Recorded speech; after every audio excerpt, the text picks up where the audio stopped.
berdoa. Allah Sang Pemilik kehidupan kami, sungguh kami bersyukur Tuhan untuk kasih setia-Mu yang boleh terus memelihara persekutuan ini. Kami bersyukur Tuhan untuk kesempatan pada pagi hari ini, kami boleh ada di tempat ini untuk kami sama-sama ingin belajar tentang kebenaran firman-Mu Tuhan. Urapilah kami di tempat ini Bapa, kiranya Roh Kudus-Mu hadir memenuhi setiap hati kami dan pemikiran kami.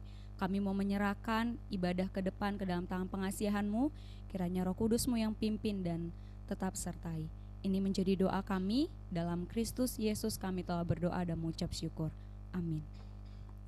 Jemaat dipersilakan untuk duduk kembali.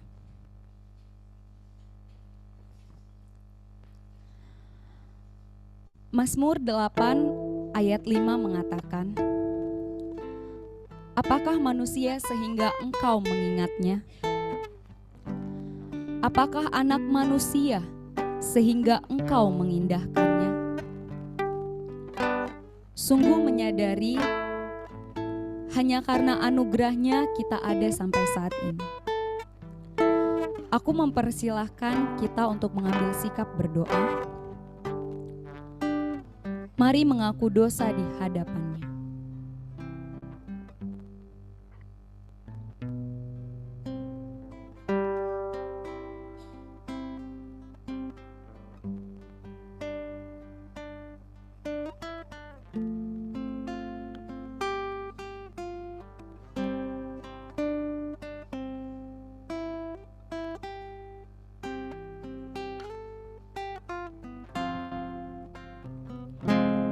Mari bersama kita merenungkan kebaikan Tuhan yang tidak pernah berhenti bagi kita. Mari lihat diri kita dan tanyakan, siapakah kita di hadapannya? Mari bersama kita nyanyikan lagu yang mengatakan, siapakah diri hamba? Yesus, ku sadar ku lemah. Tuhan Yesus, ku sadar ku amat hina. Tuhan Yesus, siapakah diri hamba? Hingga kau rela mati bagiku. Katakan, oh Tuhan, ampunilah aku.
Sungguh hanya firman-Nya lah yang berkuasa untuk mengubah sikap hati kita. Mari sebelum kita mendengarkan firman-Nya, Bersama kita angkat pujian yang mengatakan, penuhkanlah bejanaku.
Ya, mari kita berdoa.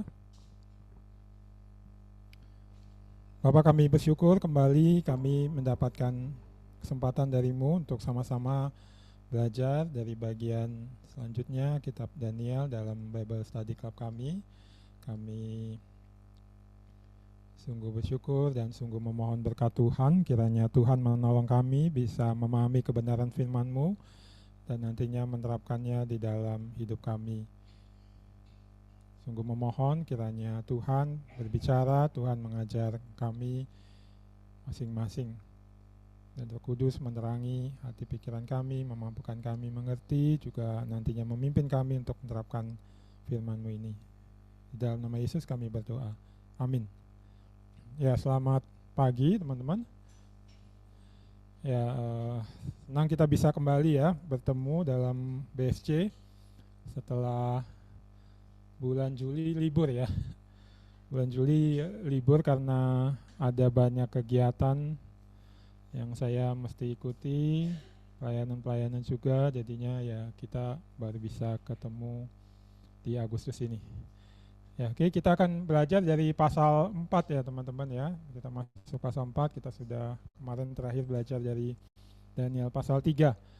Ya, dan sekarang Daniel pasal 4 ayat 1 sampai 37.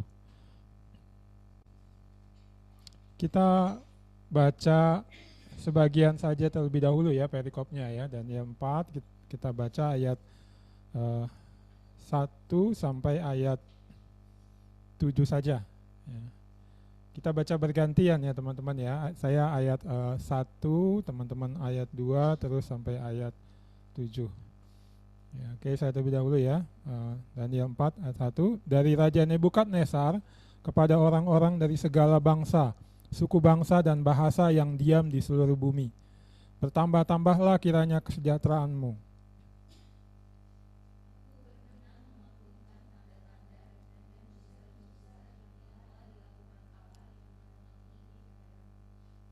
Betapa besarnya tanda-tandanya dan betapa hebatnya mujizat-mujizatnya. Kerajaannya adalah kerajaan yang kekal dan pemerintahannya turun-temurun.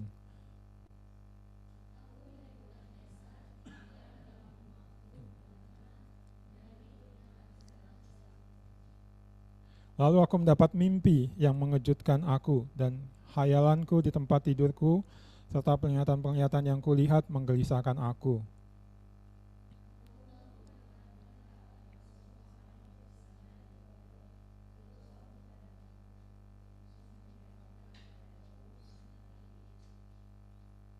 Kemudian orang-orang berilmu, ahli jampi, para kasdim dan ahli nujum datang menghadap, dan aku menceritakan kepada mereka mimpi itu. Tapi mereka tidak dapat memberitahukan maknanya kepadaku. Ya, ini sebagian ya dari perikop kita teman-teman ya. Saya kasih judul seperti di slide ya, di layar teman-teman bisa lihat, God Reign in Salvation, Nebukadnezar Conversion. Ya, jadi kuasa atau kedaulatan Allah di dalam keselamatan atau dalam menyelamatkan. Ya, lalu ya subjudulnya Nebukadnezar Conversion. Jadi bagaimana Allah berkuasa ya, menyelamatkan Nebukadnezar sehingga dia mengalami conversion atau pertobatan. Ini yang saya lihat ditampilkan di pasal 4 ini teman-teman ya. Tapi sesungguhnya bukan hanya di pasal 4 Allah bekerja dan nyata kedaulatannya dalam menyelamatkan, sesungguhnya dari pasal-pasal sebelumnya yang kita sudah pelajari, dan ini berkelanjutan, nanti kita akan lihat ya. Dan saya kasih gambar di depan, kalau teman-teman lihat ya, itu Tuhan Yesus ya, yang dia menemukan seekor domba yang hilang. Kali ini kan di perjanjian baru ya, ditampilkan itu bagaimana Yesus adalah gembala yang baik ya. Dan saya melihat ya, ini sebenarnya ditampilkan cerita atau kisah nyatanya di dalam Daniel pasal 4 ini. Ya, sungguhnya seperti saya bilang tadi, sebenarnya mulai dari pasal-pasal sebelumnya. Ya, Tuhan mencari, menyelamatkan Nebukadnezar. Ya, ini yang kita akan lihat bagaimana Allah bekerja di dalam menyelamatkan Raja Nebukadnezar ini. Ya, oke, kita akan mulai belajar dari bagian firman ini teman-teman. Ya, boleh slide berikutnya.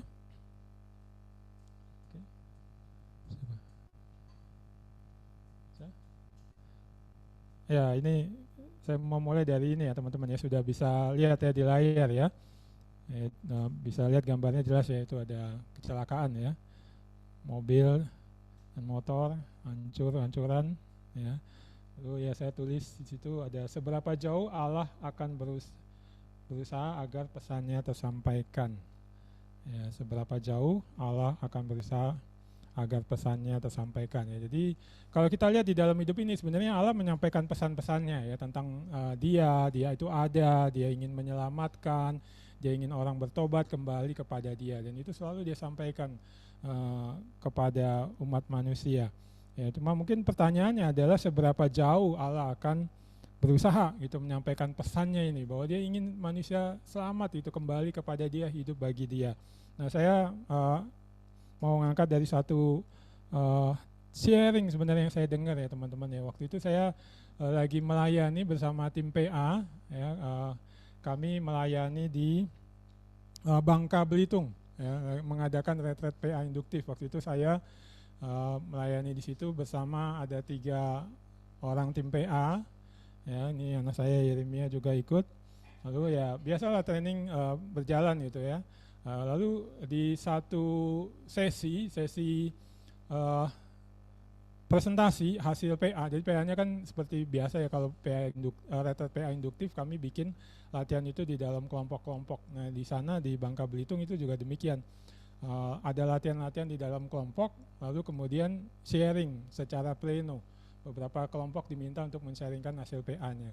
Nah, ada satu kelompok yang sharingnya itu cukup mengejutkan buat saya gitu ya, mengejutkan bisa dibilang lah, karena belum pernah terjadi. Ya, jadi ada satu orang wakil, dia menjadi presenter dari hasil PA itu, dan ketika dia sharing teman-teman, dia menangis gitu. Ini baru pertama kali gitu. Di dalam letter PA induktif pernah sih ada yang menangis gitu. Biasanya tuh ketika lagi PA pribadi gitu ya, sebelum masuk dalam kelompok, ya kena sama firman, ada beberapa yang menangis gitu karena firman berbicara dengan kuat. Tapi belum pernah ada yang nangis ketika presentasi. Ya, nah, kenapa dia menangis? Ya dari apa yang dia sharingkan itu, atau sebelumnya dia alami kemudian dia sharingkan teman-teman. Ya yang dialami itu seperti di sini teman-teman, yang gambar ini. Jadi dia pernah mengalami kecelakaan gitu ya, dia bawa motor di Bangka itu, ditabrak sama mobil, dan itu tabrakannya itu memang sangat hebat gitu ya, dan dia hampir mati, masuk ke rumah sakit, ya hampir mati, lalu ya tapi bisa pulih gitu, nggak benar-benar mati gitu. Dan dia sharing, dia bilang, aku merasa memang Tuhan bekerja, Tuhan mengasihi aku, Tuhan memberikan aku kesempatan untuk hidup lagi. Dan ketika aku mengalami kecelakaan itu, sebenarnya itu pesan dari Tuhan itu, supaya aku sadar gitu akan dosa-dosa aku bertobat, berbalik kepada Dia. Itu dia sharing demikian teman-teman. Tapi dia bilang itu bukan cuma terjadi satu kali. Memang setelah dia bisa kayak hidup kembali, setelah dirawat di rumah sakit itu, dia bilang aku kembali lagi melakukan dosa-dosa, ya, dan kembali mengalami kecelakaan motor yang sangat hebat, dan aku kembali hampir mati. Jadi dia sharingkan itu karena ya terkait dengan perikop yang lagi di PA-kan di kelompok itu teman-teman. Jadi 2 kali dia bilang mengalami kecelakaan motor hampir mati, tapi ya itu Tuhan masih memberikan dia kesempatan untuk hidup. Jadi dia bilang ya dia mau benar-benar mau bertobat gitu. Lalu saya bilang ya awaslah kau, hati-hati jangan habis ini bikin dosa lagi, nanti kecelakaan lagi, mungkin untuk yang ketiga ini sudah langsung kartu merah gitu, sudah dikeluarkan dari lapangan dunia gitu, nggak bisa bermain lagi di dalam dunia. Nah itu yang saya ingat betul sampai sekarang teman-teman, dan saya melihat yaitu memberikan jawaban dari pertanyaan ini. Itu Tuhan akan terus berusaha menyampaikan pesannya supaya manusia yang dia ingin selamatkan itu benar-benar akhirnya menangkap pesan itu dan benar-benar bertobat gitu. Kalau nggak benar-benar bertobat, dia nggak menyerah gitu, Allah nggak menyerah, udahlah selesai gitu, atau dia marah, ini udah dikasih kesempatan, udah dikasih anugerah tapi nggak mau bertobat, ya udahlah biarin aja binasa. Tidak, tapi kalau memang Allah mengasihi pribadi itu gitu, benar-benar mengasihi, dia ingin menyelamatkan, dia akan terus berusaha sampai pribadi itu benar-benar selamat, walaupun harus pakai cara-cara yang ya keras gitu ya, learning from the hard way gitu, mungkin istilah bahasa Inggrisnya, seperti yang anak mahasiswa di Bangka itu harus 2 kali kecelakaan motor hampir mati. Ya Allah akan pakai itu supaya selamat gitu, supaya message-nya sampai dan orang yang mendengar itu menangkap message-nya, akhirnya bisa beroleh keselamatan. Ya, dan kalau saya perhatikan teman-teman ya, ini yang Allah lakukan juga sama Raja Nebukadnezar gitu. Dia sampaikan message-nya ya dengan cukup keras sebenarnya bisa dibilang, tapi Nebukadnezar tidak tangkap, kembali lagi dia sampaikan message-nya, dan dia sampaikan sampai akhirnya ya benar-benar kita akan lihat nanti terjadi conversion atau pertobatan dari Raja Nebukadnezar ya. Boleh slide berikutnya. Mari kita perhatikan teman-teman ya. Tentunya ya kita perlu ya mereview kembali atau melihat kembali bagaimana pesan ini sebenarnya sudah disampaikan di Daniel pasal 2 ya ini. Ya, di slide teman-teman bisa lihat saya tulis ya, Allah telah berusaha sampaikan pesannya, tapi Nebukadnezar belum tangkap secara penuh. Ya, ini waktu itu kita belajar dengan eksposisi juga ya, saya eksposisi waktu itu. Dan ya mungkin teman-teman kalaupun nggak ikut pada itu pertemuan itu masih ingat gitu ya. Cerita ini cukup familiar ya. Nebukadnezar seperti di perikop ini sebenarnya, dia mengalami mimpi atau mendapatkan mimpi yang menggelisahkan hatinya. Ya, lalu dia segera perintahkan ahli-ahli nujum, ahli sihir, ahli jampi yang sebenarnya yaitu ahli tafsir yang biasa memang menafsirkan mimpi untuk menafsirkan mimpinya itu apa. Ya, tapi dia nggak mau cerita mimpinya apa. Ya, dan ahli-ahli itu coba mendorong dia untuk ceritakan dong supaya kami bisa menerangkan arti, tapi dia tetap nggak mau.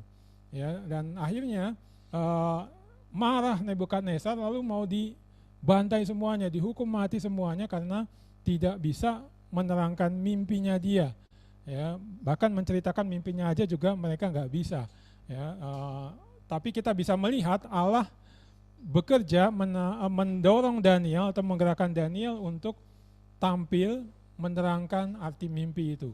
Ya, dan mimpinya seperti yang digambar di slide ini ya teman-teman ya.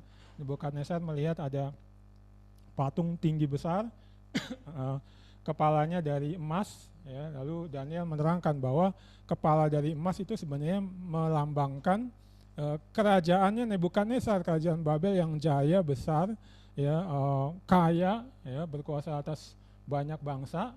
Ya. Lalu kemudian habis bagian bawah patung itu mulai dari dadanya seperti digambar situ dari perak gitu.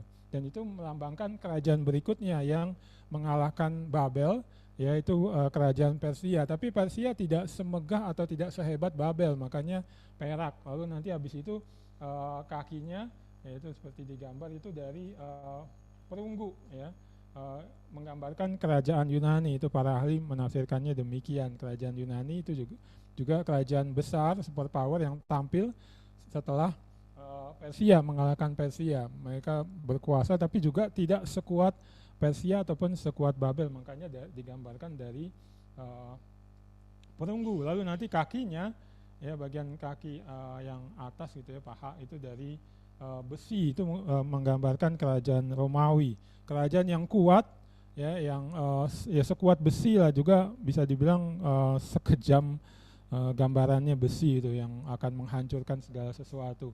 Ya, kemudian nanti yang tapak kakinya itu ada campuran dari besi sama dari tanah liat. Itu menggambarkan kerajaan yang terpecah. Ya, ahli-ahli melihat itu kerajaan Roma. Mungkin kalau teman-teman belajar sejarah, Roma kan akhirnya juga pecah ya. Jadi Roma yang barat sama timur. Ya, kemungkinan demikian. Lalu kemudian di dalam mimpi itu dia melihat ada batu dari langit, ya, jatuh menimpa patung itu, dan patung itu hancur, dan itu melambangkan kerajaan Kristus yang nanti datang, lalu mulai hadir ya dari yang kecil sebenarnya, dari Kristus saja, lalu lewat murid-murid makin lama makin besar dan akhirnya menghancurkan semua kerajaan itu. Dan sebenarnya message-nya waktu itu saya sampaikan juga ya, mau menyatakan bahwa kerajaan di dunia ini tidak akan ada yang bertahan gitu. Yang paling hebat sekalipun ya, sampai yang paling lemah itu apalagi gitu yang lemah ya, itu akan berakhir. Ya, tapi kerajaan Kristus itu akan selamanya dia berkuasa, bahkan ya mengalahkan, menghancurkan semua kerajaan. Dan sebenarnya yaitu message yang sangat kuat kepada Nebukadnezar. Ya, kamu sekarang memang jaya raya gitu, kerajaanmu dalam masa keemasan, tapi nanti kamu akan hancur gitu. Akan ada yang mengalahkan kerajaanmu, habis itu sudah nggak ada lagi. Yang ada hanya Allah yang terus berkuasa selamanya dan rencananya terus terwujud ya. Itu mimpinya, lalu Daniel menerangkan ya, dan kemudian responnya, nah ini seperti yang di slide ya teman-teman, dari pasal 2 saya ajak untuk memperhatikan atau mengingat kembali ya, ayat 46 sampai 48 ya. Respon Nebukadnezar bagaimana? Nah 46 itu ya saya kasih warna merah. Raja Nebukadnezar lalu sujudlah Raja Nebukadnezar serta menyembah Daniel. Dia sujud dan menyembah Daniel. Lalu ditetapkannya mempersembahkan korban dan bau-bauan kepadanya. Jadi dari situ sebenarnya kita bisa melihat ada kayak pertobatan gitu ya. Dia sudah tangkap pesan itu, tapi kalau kita perhatikan belum ditangkap secara penuh. Karena perhatikan teman-teman, yang dia sembah itu Daniel. Dan juga perhatikan dia mempersembahkan korban dan bau-bauan kepada Daniel. Ya, kalau yang saya dapatkan ini memang biasa juga dilakukan oleh orang-orang zaman itu, menyembah seseorang yang dianggap utusan atau punya kuasa dari seorang dewa atau dewi itu. Ya, itu dianggap sebagai perwujudan menyembah atau mengakui kekuasaan dari dewa atau dewinya yang mengutus orang itu pribadi itu. Ya, nah Nebukadnezar seperti itu memperlakukannya kepada Daniel. Dia menganggap Daniel ini wakilnya Allah, ada kuasa dari Allah dalam menafsirkan mimpi, kepintarannya dan lain-lain, maka dia menyembah Daniel. Tapi ya jelas sebenarnya bukan itu kan yang Allah kehendaki gitu. Orang harus sujud menyembah, takluk kepada dia saja dan mengakui dia. Ya, beribadah kepada dia. Ya, lalu kita bisa lihat nanti di 47 dia ngomong, sesungguhnya Allahmu itu Allah yang mengatasi segala Allah dan yang berkuasa atas segala raja dan yang menyingkapkan rahasia-rahasia. Ya, nah perhatikan, jadi kalau lihat kalimatnya sebenarnya dia udah tahu gitu. Dari mimpi yang dia alami, ahli-ahli mimpinya tidak bisa menerangkan, bahkan menceritakan mimpinya nggak bisa, tapi ada Daniel yang tidak diceritakan mimpi, bisa menceritakan mimpinya apa, lalu kemudian bisa menerangkan artinya apa. Ya, dia tahu gitu bahwa ya Allah berkuasa lewat apa yang ditampilkan di dalam diri Daniel ini. Ya, dia sudah menangkap itu. Tapi kalau kita perhatikan nanti, lihat teman-teman ayat 48, apa yang narator ceritakan? Raja memuliakan siapa? Daniel. Dia sudah tahu Allah itu Allah yang mengatasi segala Allah, yang berkuasa atas segala raja, rahasia-rahasia, tapi yang dimuliakan Daniel. Gitu. Jadi dia belum tangkap pesan ini secara utuh, belum meresponinya secara utuh. Yang dia lakukan adalah apa? Daniel kembali dikasih anugerah, banyak pemberian yang besar, ya, dikasih hadiah-hadiah, lalu dibuatnya menjadi penguasa atas seluruh wilayah Babel, jadi ya kepala atas segala sesuatu, lalu juga kepala semua orang bijaksana di Babel. Nah, jadi kalau kita lihat pasal 2, digambarkan ini, Allah sudah usaha sampaikan pesannya sebenarnya kuat, ya, tapi belum ditangkap secara penuh oleh Nebukadnezar. Lalu respon Allah bagaimana? Nah, ini yang sebenarnya narator tampilkan teman-teman di pasal 3. Ya, kalau kita memperhatikannya sebagai perikop-perikop yang berkaitan. Boleh slide berikutnya? Ya, pasal 3 kembali. Kita lihat, kita review kembali ya, ini yang kita pelajari bersama lewat PA kelompok waktu itu ya. Nah, ini kalau kita lihat pasal 3, sungguhnya ya mau menyampaikan ini teman-teman. Allah kembali berusaha sampaikan pesannya, tapi Nebukadnezar belum tangkap secara penuh. Ya, kita sudah PA-kan bersama ya. Nebukadnezar di pasal 3 ditampilkan dia bikin patung yang besar dan semuanya dari emas. Ya.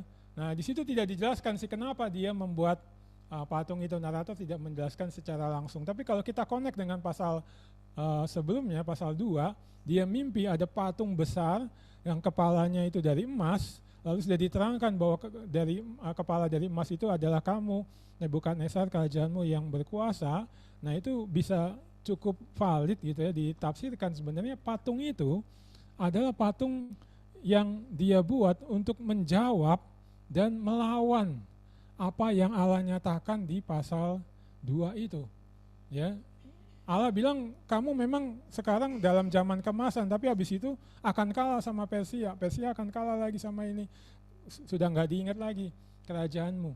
Ya. Nah, sekarang dia dengan buat patung dari emas itu, semuanya dari kepala sampai kaki dari emas, dia mau bilang enggak, lihat, aku berkuasa sampai sekarang dan selamanya aku akan berkuasa. Lihat ini aku buat patung dari emas.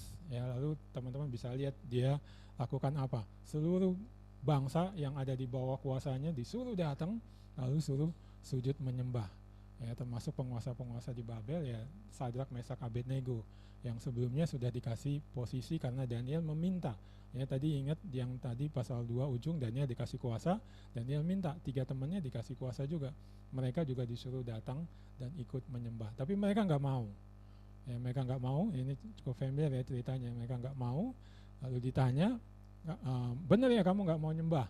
Ya, oke, ini dikasih kesempatan sekali lagi, sembah patungku, kalau kamu sembah kamu selamat, kalau enggak ya masuk ke dalam dapur api seperti yang sudah diancamkan. Dan ya Saya pikir teman-teman masih ingat ya atau tahu ceritanya, memang mereka benar-benar dilempar. Yang melempar itu langsung hangus terbakar, tapi mereka bertiga tetap selamat, tidak kena apa-apa. Dan kelihatan ya seperti di gambar itu ya, ada pribadi yang keempat bersama mereka. Nah, mereka ya aman selamat. Kemudian nanti Nebukadnezar melihat, ya dia bilang ada yang seperti anak dewa bersama mereka. Yaitu para ahli teman-teman menafsirkan anak dewa, yaitu tampaknya Kristus Allah anak hadir di situ, penampakan dari Kristus menjaga, melindungi. Lalu dia suruh keluar, dan ya yang kita sudah pelajari kan, sampai bau asap pun nggak ada gitu. Masih utuh semua pakaiannya, rambutnya semuanya, apalagi masih utuh, bau asap aja nggak ada. Orang yang melemparkan aja mati. Jadi Nebukadnezar sudah langsung bisa menafsirkan gitu, bahwa ya ini memang Allahnya Sadrak, Mesak, Abednego, dan ya jelas Allahnya Daniel itu memang Allah yang berkuasa. Ya dia sudah tangkap pesan lagi, tapi kembali teman-teman dia belum mau tangkap secara penuh, belum mau meresponi secara penuh ya. Nah ini kita bisa lihat, kalau saya melihat dari apa yang narator tampilkan ayat 28 teman-teman, kembali dia seperti yang tadi teman-teman. Berkatalah Nebukadnezar, terpujilah Allahnya Sadrak, Mesak, dan Abednego. Ia telah mengutus malaikatnya, terusnya. Lalu mereka ujung-ujungnya karena mereka tidak mau memuja dan menyembah Allah manapun kecuali Allah mereka. Jadi dia sudah bisa menangkap message-nya bahwa ya Allah yang disembah oleh Sadrak, Mesak, dan Abednego sampai ketika mereka juga terancam hidupnya, ya memang Allah yang berkuasa menyelamatkan Sadrak, Mesak, Abednego. Tapi kemudian responnya bagaimana? Iya cuma di mulut doang teman-teman. Terpujilah Allahnya Sadrak, Mesak, Abednego. Lalu nanti 30. Lalu raja memberikan kedudukan tinggi kepada Sadrak, Mesak, dan Abednego di wilayah Babel. Ya dikasih posisi yang lebih tinggi lagi. Tapi sama kan seperti yang tadi. Daniel dikasih hadiah, dikasih kuasa. Dia tidak menyerahkan kuasa sepenuhnya atas hidupnya, atas kerajaannya kepada Yahweh. Diserahkan kepada 3 orang ini kuasa itu. Belum sepenuhnya mau tunduk. Ya. Nah, jadi sudah 2 kali teman-teman. Ya, bagaimana respon Allah? Ya, ini yang kita mau lihat. Boleh slide berikutnya. Ya, kalau kita perhatikan teman-teman ya, Allah tidak berhenti menyerah. Dia juga tidak marah, murka kepada Nebukadnezar lalu misalnya dibinasakan Nebukadnezar, Babel juga ya. Tapi ya dia terus menunjukkan kasih karunia dan sabar terhadap Nebukadnezar ya. Ya, saya lihat ini yang dinyatakan di Mazmur 86 ayat 15. But you, O Lord, are a God merciful and gracious. Jadi, tetapi engkau ya Allah adalah Allah yang penuh belas kasihan dan anugerah, slow to anger and abundant in loving kindness and truth ya. Jadi lambat marah atau sebenarnya bersabar, panjang sabar kalau terjemahan di LAI biasanya ya. Jadi terus sabar, kasih pesan lagi sampai orang itu benar-benar selamat. Lalu berlimpah in loving kindness and truth. Loving kindness itu dari bahasa Ibraninya hesed teman-teman. Pernah dengar hesed? Hesed itu kasihnya Allah yang tidak tergantung pada respon dari objeknya. Gitu. Jadi dia akan terus mengasihi walaupun objeknya ini kayak kita, saya pikir pengalaman kita kurang lebih sama ya, walaupun mungkin nggak sebandel Nebukadnezar gitu ya. Walaupun mungkin bisa aja lebih bandel. Tapi ya Allah tetap mengasihi kita gitu, walaupun kita nggak meresponi dia gitu.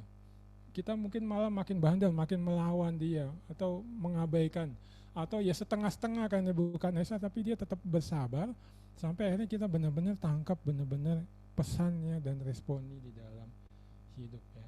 Lalu terakhir and truth. Truth itu maksudnya apa?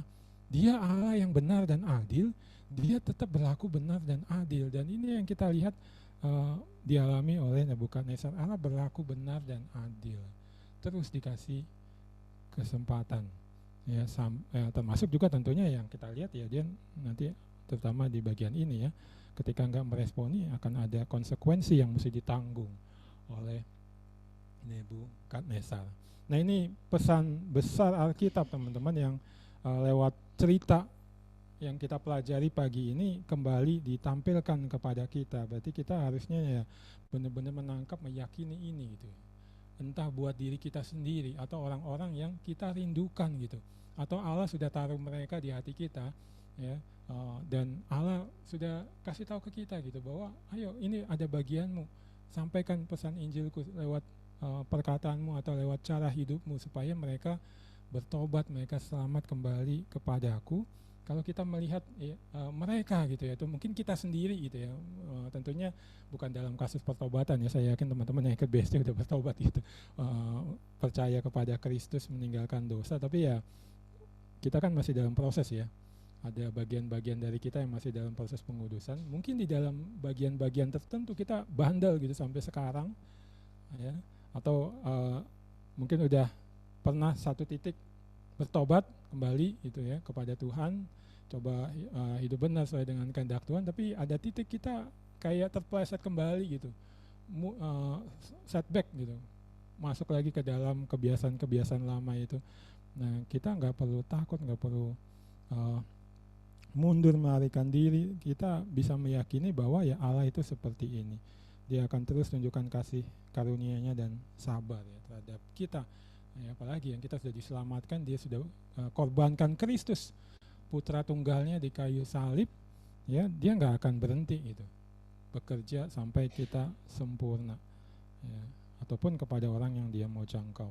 Nah, kita akan lihat ini dalam diri bagaimana Allah mengerjakannya pada Nebukadnezar, atau Dia menunjukkannya pada Nebukadnezar. Boleh slide berikutnya. Nah, ini kita mulai masuk perikop kita ya. Perikopnya panjang, jadi kita nggak perhatikan secara detail. Saya ajak untuk bisa tangkap pesan-pesan atau poin utamanya ya. Nah, ini kalau kita lihat teman-teman, masuk pasal 4, ya akhirnya Nebukadnezar pun tangkap penuh pesan Allah itu. Dan ini langsung ditampilkan oleh narator di awal perikop teman-teman. Ya, Nebukadnezar tangkap penuh, dia bertobat, dia mau sujud kepada Allah, menyembah, memuliakan Allah. Nah, ini ayat 1-3 saya ajak teman-teman perhatikan ya. Lihat narator menampilkannya dengan langsung menampilkan sharingnya Raja Nebukadnezar gitu. Ya, lihat. Dari Raja Nebukadnezar ya. Ini dia udah langsung menyebut dirinya dan langsung menyebut siapa dia, raja gitu. Raja kerajaan Babel, kerajaan superpower yang gak mengenal Allah, demikian kejam terhadap bangsa-bangsa termasuk kepada umat Allah ya. Ingat kan cerita Babel menyerbu Yehuda, itu benar-benar kejam teman-teman, dibunuhi sampai ke anak-anak, perempuan, orang yang tua, lalu dibakar Yerusalem itu, bait Allah dijarah, dibakar, lalu yang masih hidup ditawan. Ini dia mau bilang ini aku nih raja yang seperti itu loh. Tapi dengar, aku mau sharing sesuatu yang sekarang sudah ya bertolak belakang dengan yang sebelumnya itu. Ya, apa ya, lalu dia ngomong lanjutnya, kepada orang-orang dari segala bangsa, suku bangsa dan bahasa. Ya, ini siapa yang menjadi target sharingnya teman-teman ya. Dan sini yang pertama jelas kita bisa tangkap, dia mau sharing kepada semua orang gitu. Ya, dari segala bangsa, suku. Ya. Jadi dia punya sesuatu yang sangat penting, yang sangat berharga, dia ingin orang-orang tahu gitu. Ya. Lalu apa yang dia sharingkan? Nah, itu mulai dari dia ngomong, bertambah-tambahlah kiranya kesejahteraanmu. Ya, dia buka dengan itu. Ya, teman-teman, ini kalau sekilas baca kayaknya ini biasa aja. Tapi kalau teman-teman bandingkan dengan sebelumnya, ya, dia ada juga menyebutkan orang-orang dari segala suku bangsa dan bahasa apa? Datang sembah patungku. Ya, lalu nanti teman-teman bisa cek juga di akhir pasal 3, dia ada ngomong juga, semua orang dari segala suku bangsa dan bahasa mesti menyembah Allahnya Sadrak, Mesak, dan Abednego. Kalau kagak, diapain? Dipenggal. Teman-teman perhatikan, kekejaman masih ada tuh di situ. Dia nyuruh orang sembah Allah, Allah yang penuh kasih, penuh sabar, termasuk kepada dia, tapi dia nggak mau sabaran. Kalau nggak mau nyembah Yahweh atau nggak mau menghormati Yahweh, gue penggal loh. Nah, tapi sekarang di sini teman-teman, saya langsung lihat perubahan gitu. Pertama kali yang diucapkan adalah apa? Bertambah-tambahlah kiranya kesejahteraanmu. Dia mendoakan bangsa-bangsa itu mendapatkan kesejahteraan. Ini pribadi yang sudah bertobat, sudah berubah. Tadi raja yang kejam, taklukkan bangsa-bangsa yang lain. Kalau nggak mau takluk, dihajar, dihabisin. Yang masih hidup juga dengan kejam dibunuh-bunuhin. Tapi sekarang dia memikirkan gimana mereka sejahtera. Dan habis itu, apa yang dia omongkan teman-teman? Ini, aku berkenan memaklumkan tanda-tanda dan mujizat-mujizat yang telah dilakukan. Nah, saya kasih ungu. Allah yang maha tinggi kepadaku. Disharingkan itu. Allah telah melakukan mujizat-mujizat yang kepadaku gitu. Ya. Sebelumnya ini nggak dia omongin itu. Dia lihat, oh ya ada anak dewa melindungi Sadrak Mesak Abednego, tapi cuma kayak tadi aja. Sekarang dia sharingkan gitu. Allah melakukannya kepadaku. Ya. Dan kalau connect dengan itu teman-teman, perhatikan. Dia mendoakan, merindukan ada kesejahteraan dialami oleh bangsa-bangsa. Dan apa yang pertama dia lakukan? Sharing tentang Allah gitu. Ya, saya menangkap dia udah mengerti gitu. Bahwa kalau pengen menikmati hal-hal baik, sejahtera, damai dan lain-lain itu cuma bisa berharap dari Allah. Hanya bisa kalau mengenal Allah, ada dalam relasi yang benar dengan Allah. Dan ini yang dia lakukan teman-teman. Dia sharingkan tentang apa yang Allah sudah lakukan kepada dia. Lalu nanti ayat 3 lebih lagi menunjukkan pertobatannya itu. Betapa besarnya tandanya dan betapa hebatnya mujizat-mujizatnya. Kerajaannya adalah kerajaan yang kekal dan pemerintahannya turun temurun. Ya. Pertama tadi yang saya kasih ungu itu Allah yang maha tinggi. Perhatikan teman-teman, dia sudah bilang Allah itu yang maha tinggi itu. Maksudnya mengatasi segala sesuatu. Sebelumnya ya ada banyak dewa gitu. Lalu dewaku ya Bel atau Dagon itu yang paling berkuasa gitu misalnya. Nah sekarang enggak, yang maha tinggi yang paling berkuasa itu Allah. Lalu dia hebat gitu, besarnya tanda-tandanya, hebatnya mujizat-mujizatnya. Lalu terakhir kerajaannya adalah kerajaan yang kekal dan pemerintahannya turun temurun. Nah ini juga kita mesti kaitkan teman-teman dengan apa yang ada di pasal 2. Ingat tadi mimpinya patung kepala emas sampai kakinya nanti ada besi, ada tanah liat, turun batu ya menghancurkan itu semua. Maksudnya apa? Ya itu message-nya kan, kerajaan-kerajaan akan berakhir, tapi yang tetap selamanya kerajaan Allah, kerajaan Kristus. Nah di sini dia udah mengakui teman-teman. Itu. Di pasal 3 dia masih bandel, dia bikin patung dari emas kepala sampai kaki. Gue bisa kok bertahan selamanya, gue bisa ngelawan engkau Allah. Ya, tapi sekarang dia udah mengakui. Kerajaannya adalah kerajaan yang kekal, pemerintahannya turun temurun. Ya, nah ini teman-teman ya, kalau saya menafsirkannya demikian.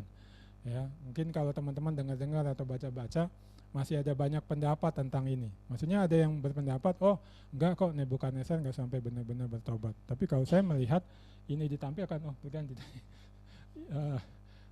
kalimatnya ini ya kalimat orang yang benar-benar bertobat.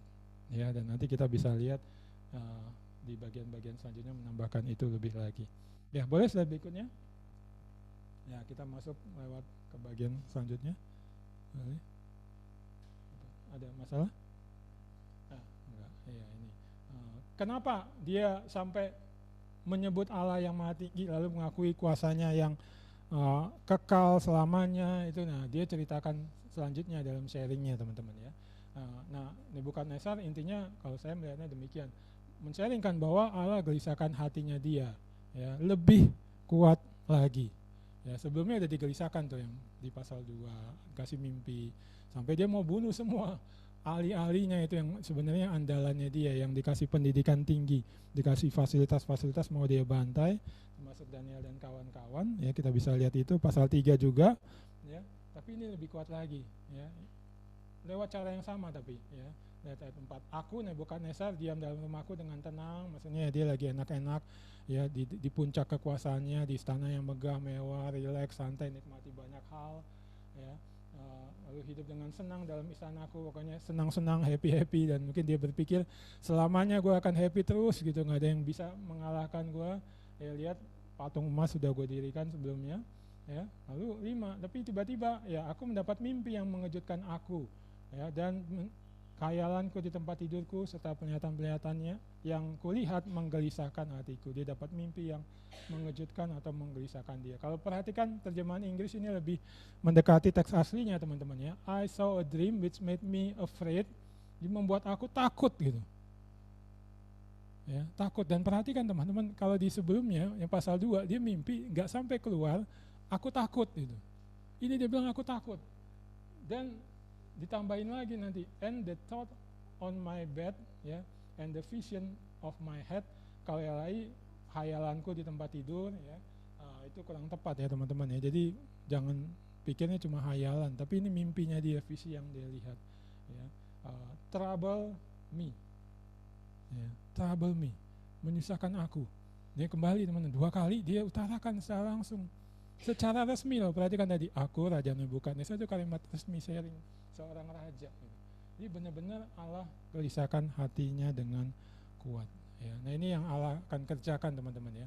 Kita lihat di bagian ini ataupun bagian lain Alkitab ya, Allah akan terus bekerja dan dia akan menyampaikan message-nya makin lama makin kuat gitu. Ya, jadi ya kalau teman-teman mungkin sudah mulai tangkap message dari Allah gitu ya, mesti bertobatkah, atau Allah sudah bilang kamu mesti melakukan ini bukan yang itu ya, lalu dia kasih message, kamu abaikan gitu ya. Message kedua kelihatannya sudah lebih kuat lagi ya, lewat cara-cara yang lebih menguatkan kamu, tapi kamu masih mengabaikan. Nah hati-hati teman-teman, nanti dikirim yang lebih kuat lagi. Itu kayak yang tadi saya sharingkan, yang anak mahasiswa yang sharing di Bangka itu sampai 2 kali kecelakaan motor hampir mati. Itu kalau ya Allah lihat memang perlu yang sekeras itu, karena dia mengasihi kamu, dia akan berikan loh. Ya, tapi ya itu keras gitu. Kan mending langsung responi dengan positif gitu ya. Nah ini dialami Nebukadnezar. Tapi kembali intinya yang mau ditampilkan teman-teman, Allah kembali bekerja. Ya, lalu gimana responnya? Ya, boleh kita lihat slide berikutnya. Nah responnya kembali sih sebenarnya lagi-lagi ya, dia masih belum tangkap utuh pesan Tuhan ya. Jadi ayat 6 dia bilang, aku mengeluarkan titah, maka semua orang bijaksana di Babel harus menghadap aku. Nah, teman-teman perhatikan, masih sama gitu. Dia suruh semuanya, ahli-ahli tampil. Walaupun sudah ada perubahan sih sebenarnya ya. Itu kalau bandingkan dengan pasal 2 nggak lagi diancam gitu. Ya, dan juga nanti kalau teman-teman perhatikan, nanti sesudah ngumpul semuanya ahli-ahli itu, ayat 7 itu saya kasih warna hijau, aku menceritakan kepada mereka gitu. Tadinya di pasal 2 dia nggak mau cerita, kalian mesti ceritakan mimpiku apa, tanpa dia cerita gitu. Itu memang sengaja supaya dia nggak ditipu gitu, nanti dikasih tafsiran yang asal gitu. Kalau mereka bisa ceritakan dengan benar kan berarti benar nih, mereka ahli, dan nanti akan kasih tahu tafsiran yang benar juga. Ya, nah tapi perhatikan di sini dia tidak lakukan itu. Cuma masih sama teman-teman.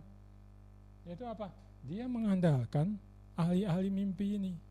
Itu adalah ilmu-ilmu yang mengandalkan dewa-dewi, khususnya dewa-dewi yang ada di langit, itu bintang bulan yang mereka sembah.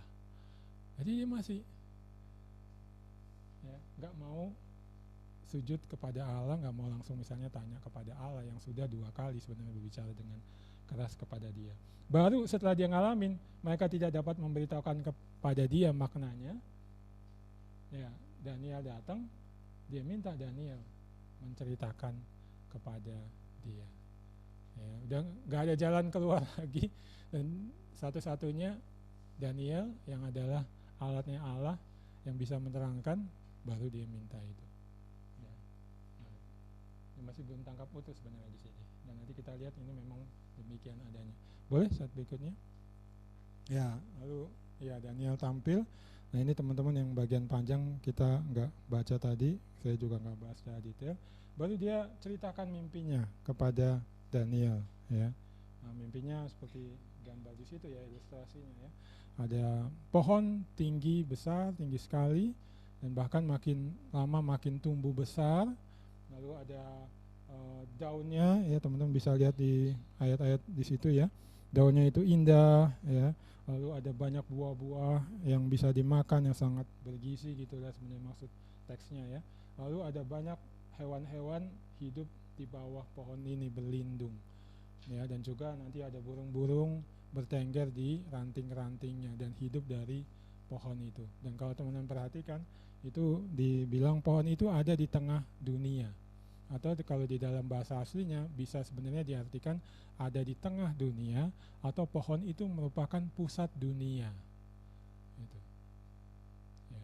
Jadi sebenarnya apa yang mau disampaikan di situ teman-teman? Nanti kita akan lihat diterangkan sama Daniel itu ya. Itu Daniel menerangkan itu adalah kamu itu. Dan berarti apa teman-teman? Nebukadnezar masih memandang dirinya adalah center of the world. Akulah pusat dunia. Dunia itu hidupnya tergantung kepada aku. Kalau nggak ada aku, dunia mati, binasa. Gitu. Padahal dia sudah tadi sebelumnya sudah di pasal 2, 3 melihat ada Allah gitu yang lebih berkuasa dari dia. Tapi dia masih berpandangan demikian. Ya, cuma tangkap teman-teman digambarkan dan memang itu dalam kenyataannya gitu. Dia dipercayakan Allah memberikan hidup kepada banyak orang bahkan banyak bangsa gitu. Itu sebenarnya dia punya posisi yang sangat strategis gitu Allah karuniakan kepada dia. Cuma kalau lihat di situ ya itu dia menganggap diriku adalah center of the world. Semuanya ada untuk aku gitu. Aku yang harusnya ditinggikan, dimuliakan. Lalu di dalam habis itu dalam mimpinya dia ceritakan seorang penjaga, seorang kudus turun dari langit, itu malaikat maksudnya. Bilang ya tebang, ya, jadi seperti gambar ini dia ditebang, lalu ya semua hewan-hewan, burung-burung akhirnya pergi berterbangan, gak lagi punya tempat untuk bernaung dan hidup. Ya, jadi digambarkan berarti sebenarnya, nah ini kalau saya lihat kayak kita nih sebenarnya. Allah kasih kita visi supaya kita menjadi berkat bagi banyak bangsa. Ya. Dan saya melihat ya ini bisa jadi kayak peringatan gitu. Kamu nanti aku jadikan berkat bagi banyak bangsa, tapi hati-hati gitu. Jangan sampai nanti kamu merasa akulah pusat dunia. Semua bisa hidup, semua dapat berkat, itu karena aku yang hebat. Aku punya ini, punya itu, aku melakukannya. Lupa bahwa sebenarnya kamu cuma Allah Tuhan. Nanti yang dialami bisa apa? Ya kayak Nebukadnezar ditebang. Tidak lagi bisa menjadi pemberi hidup bagi banyak rakyatnya ataupun banyak bangsa-bangsa lain. Atau kita kehilangan sebenarnya peran yang Tuhan sebenarnya sudah karuniakan kepada kita. Nah ini baik yang mahasiswa ataupun alumni, yang alumni secara khusus ya yang sudah ada di posisi-posisi, banyak orang menikmati berkat dari karyamu di pekerjaanmu, banyak orang bergantung bisa dibilang ya bergantung lewat apa yang kamu lakukan di tempat pekerjaanmu, apalagi kalau posisimu paling sudah menengah atas ya, apalagi paling tinggi. Nah ini hati-hati bisa mengalami ditebang. Ya. Nah tapi kita kembali melihat terus diceritakan bahwa memang ditebang tapi kemudian dilindungi ya. Ini tunggul pohonnya, tunggul itu ya kayak gini lah. Bagian bawah yang dekat tanah, lalu ada akar-akarnya. Ya, itu dikasih besi ya. Ini ilustrasinya tuh kayak gitu. Dikasih besi ya. Itu maksudnya apa? Ya paling gampang diambil teman-teman itu ya dilindungi gitu supaya dia nggak hancur gitu, mungkin patah atau gimana, ada sesuatu yang melandanya sehingga dia hancur mati ya, tapi dia dilindungi dengan besi maksudnya ya, nggak tahu lebih tepatnya gimana tapi mungkin kurang lebih kayak gini nih, ada besi melingkari tapi intinya dilindungi oleh Allah, dia bisa tetap hidup ya. Nah ini lebih jauh lagi nanti diterangkan dalam mimpi itu bahwa ya pohon itu kemudian ya sudah berubah gambarannya, hati manusianya diganti dengan hati binatang, dia berlaku seperti binatang, seperti hewan ya. Itu dia ceritakan mimpinya ya. Lalu kemudian kalau kita perhatikan bagian selanjutnya, boleh slide berikutnya ya. Daniel tampil menerangkan mimpinya, dan kalau lihat bagian ini teman-teman ayat 19 sampai 27 saya lihat ya mau menyampaikan ini ya, Allah kembali nyatakan kemurahannya lewat Daniel ya. Jadi seperti pasal 2 dia mimpi ya, dia gelisah juga ya, Allah nyatakan kemurahan, dikasih tahu artinya, dia bisa meresponi walaupun nggak secara penuh ya, karena nggak mau tangkap penuh, nggak mau tunduk penuh. Di pasal 3 juga demikian sebenarnya, Allah tunjukkan kemurahannya lewat Sadrak, Mesak, Abednego, bisa melihat Allah berkuasa. Nah di sini juga ya Allah kembali nyatakan kemurahannya secara khusus lewat Daniel ya. Lalu nah ini secara khusus teman-teman perhatikan ya ayat 19 ya, berdirilah Daniel ya. Jadi Daniel yang sudah hadir dia berdiri mau menerangkan mimpi itu ya. Pertama jelas di situ sikap hormat teman-teman ya, dia berdiri ya, dia mau terangkan mimpi. Lalu secara khusus ya narator menyampaikan hal yang unik tentang Daniel. Tercengang beberapa saat, pikiran-pikirannya menggelisahkan dia. Nah, itu. Tercengang beberapa saat, pikiran-pikirannya menggelisahkan dia. Ya, jadi Daniel tampaknya ya pikirannya udah terpengaruh oleh mimpi itu dan dia sangat khawatir, sangat concern sama Nebukadnezar, teman-teman. Apa yang akan dialami? Kelihatan nanti kalimat berikutnya. Belsasar, janganlah mimpi dan makna itu menggelisahkan engkau. Jadi Daniel sangat gelisah. Lalu berikutnya Belsasar menjawab, Daniel yang menjawab, Tuanku, biarlah mimpi itu tertimpa atas musuhku dan maknanya atas seteru Tuanku. Ya, jadi dia bisa merasakan gitu ketakutan, kegalauan yang luar biasa dari Nebukadnezar. Ya, nah ini saya lihat satu hal yang kita perlu pelajari juga, teman-teman ya. Kalau kita mau jadi alat kasih karunia Allah gitu ya, kita mesti seperti Daniel gitu, punya hati yang peka, bisa berasa atau menempatkan diri pada diri orang yang Allah utus kita untuk jangkau dia, sampaikan pesan kepada dia tentang Allah yang berkuasa, yang mengasihi dia dan ingin dia bertobat, benar-benar tahu gitu pergumulannya dia, ketakutan hatinya, sehingga bisa seperti Daniel ini gitu. Bukan dengan sombong gitu ya, makanya lu nggak mau tobat gitu ya, lu memang pendosa, nih gue orang yang sudah diselamatkan, orang yang sudah dikuduskan Allah, nah lu mesti dengar. Dia tidak berlaku demikian, teman-teman. Tapi dia menempatkan diri pada posisi Nebukadnezar dan dia utarakan itu. Ada concern, ada kepeduliannya. Dan berarti apa? Ya dia sebenarnya juga menunjukkan gitu bahwa Allah itu peduli, kasih kepada kamu itu. Lihat, aku peduli, aku kasih kepadamu, aku yang adalah alatnya adalah mengasihi kamu.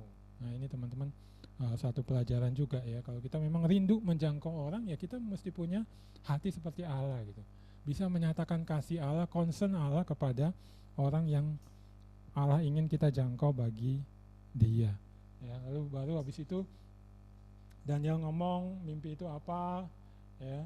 Lalu nanti habis itu ya dia terangkan teman-teman mimpi itu ya, bahwa itu adalah Nebukadnezar.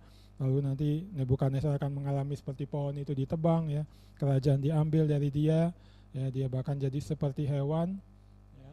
Lalu ujungnya dia sampaikan seruan pertobatan ya. Therefore, O King, may my advice be pleasing to you. Jadi ya semoga nasihatku ya engkau berkenan mendengar. Break away from your sins by doing what is right. Ya, jadi dia benar-benar bilang kamu mesti berhenti. Ya, putus hubungan, break away gitu. Tinggalkan benar-benar semua dosa-dosamu dan bukan hanya tinggalkan dosa, tapi lakukan apa yang benar. Ya, teman-teman, ini kan pesan pertobatan ya. Pertobatan sejati yang digambarkan di dalam Alkitab itu. Dosa ditinggalkan, tapi bukan hanya buang dosa itu atau tinggalkan dosa, enggak lakukan lagi, tapi lakukan yang benar. Ya, satu hal yang saya ingat suka bagikan itu di Efesus bilang, kamu yang mencuri, hendaklah kamu berhenti mencuri, tapi enggak dibilang berhenti mencuri aja gitu, tapi kamu mesti bekerja, lalu bekerja keras bahkan, dan bukan hanya bekerja keras buat dirimu, tapi bagikan kepada orang lain. Itu kan pertobatan ya teman-teman. Tadinya ngambil punya orang, lalu bekerja keras supaya bisa berbagi kepada orang. Atau contoh nyata Sakeus misalnya, kita bisa lihat ya, setelah Yesus menyelamatkan Sakeus yang tadinya memeras orang, lewat pekerjaannya sebagai pemungut cukai dia mau mengembalikan apa yang diperas bahkan 4 kali lipat. Lalu juga dia membagikan setengah miliknya. Jadi ada pertobatan yang sejati. Nah, lalu berikutnya juga sama, from your iniquities by showing mercy to the poor ya. Jadi ya kalau sebelumnya seperti yang saya bilang, melakukan yang kejam-kejam sama banyak orang, terutama yang diserang, ditaklukkan, sekarang mesti tunjukkan belas kasihan gitu. Ya, itu pertobatan sejati. Nah ini mari kita terus ingat ini juga ya teman-teman. Saya tahu mungkin teman-teman sedang coba menyampaikan gitu ya, berita Injil atau nanti ke depan akan menyampaikan, ya mesti sampaikan yang utuh seperti ini gitu. Tinggalkan dosa, tapi bukan hanya tinggalkan dosa lalu kosong gitu ya. Tapi mesti ada yang benar gitu, hidup benar mesti dilakukan. Dan lalu terakhir, nah ini saya kasih merah teman-teman ya. Kalau di LAI nggak ada itu sayang ya. Di sini ada, perhaps your prosperity will be prolonged. Jadi kemakmuranmu, kesejahteraanmu mungkin akan diperpanjang. Perhaps ya. Nah ini apa maksudnya teman-teman? Kalau yang saya tangkap teman-teman, Daniel sampaikan pesan Injil itu dengan benar gitu, bahwa apa?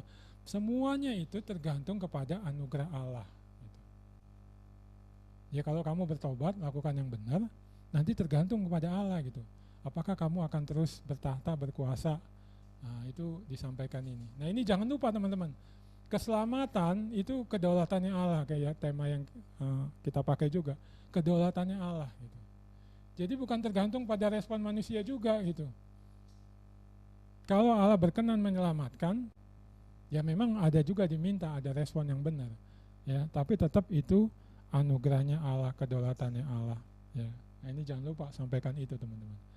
Jadi jangan asal menyampaikan, oh kalau kamu begini-begini pasti, ya. Jadi kayak jual beli itu sebenarnya.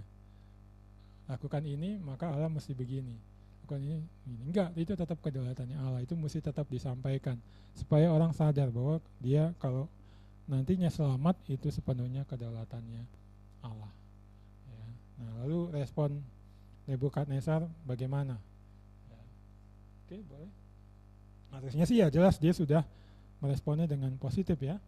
Nah, tapi kembali kalau kita perhatikan tetap Nebukadnezar tak tangkap penuh pesan dari Allah, dia tetap bandel. Nah ini perhatikan yang 28 teman-teman ya. Semuanya itu terjadi atas hajat Nebukadnezar. Maksudnya apa? Ya mimpinya yang tadi sudah diterangkan sama Daniel itu benar-benar terjadi. Kenapa? Ayat 29. Sebab setelah lewat 12 bulan, jadi setahun ya, ketika ia sedang berjalan-jalan di atas istana raja. Ya, jadi perhatikan narator menampilkan dia lagi di atas istana raja.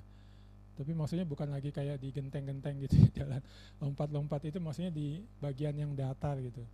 Kayak teras ada di atas istana, mungkin seperti gambar di situ, tinggi sekali. Ya, dia ada di atas, dia melihat ke bawah sekitarnya. Ya. Lalu berkatalah raja, bukankah itu Babel yang besar itu? Ya, yang dengan kekuatan kuasaku dan untuk kemuliaan kebesaranku.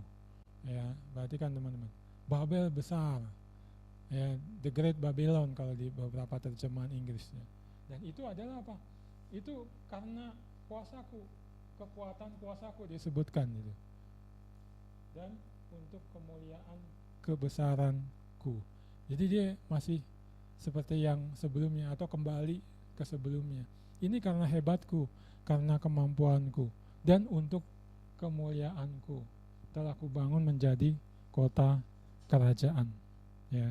Jadi itu teman-teman, ya, dia tetap nggak tangkap penuh, dia tetap meninggikan dirinya, meninggikan prestasinya, ya, dan makanya ya terjadilah, ya, dia meninggikan diri, terjadilah mimpi itu, ya. Oke, boleh slide berikutnya.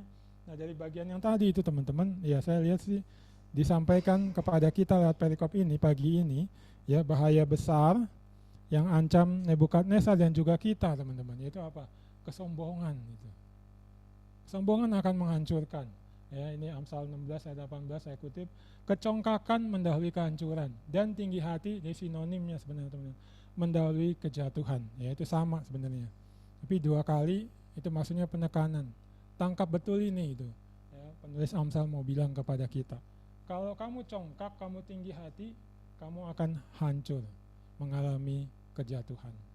Dan kalau kita lihat gambar besar atau cerita Alkitab teman-teman, ya kesombongan inilah yang membuat iblis menjadi iblis. Tadinya kan dia malaikat, melayani Allah, hambanya Allah. Dia merendahkan diri di hadapan Allah, melayani Allah, ya, di dalam kekekalan. Tapi kemudian di dalam satu ketika ya dia mau menjadi seperti Allah, melawan Allah. Ya, dia itu kan karena ya sombong kan, berarti bahwa akulah yang harusnya disembah, aku mampu melawan Allah dan lain-lain. Itu membuat dia akhirnya mengalami kejatuhan dan jadi iblis. Dan ini ya mengancam kita semua teman-teman. Ya, dan ini diingatkan kepada kita, hati-hati jangan sampai mengalami kehancuran atau kejatuhan seperti Nebukadnezar. Dan ya kalau saya melihat ya ini bukan hanya soal ucapan kita gitu ya. Kita mungkin berlaku sombong, bercakap gitu ya, aku begini, aku begini, aku begini, seperti yang disampaikan atau diucapkan oleh Nebukadnezar tadi kita lihat ya teman-teman. di ayat 30 tadi ya. Tapi ya dalam perilaku kita gitu. Ya, hati-hati jangan sampai kita congkak atau tinggi hati.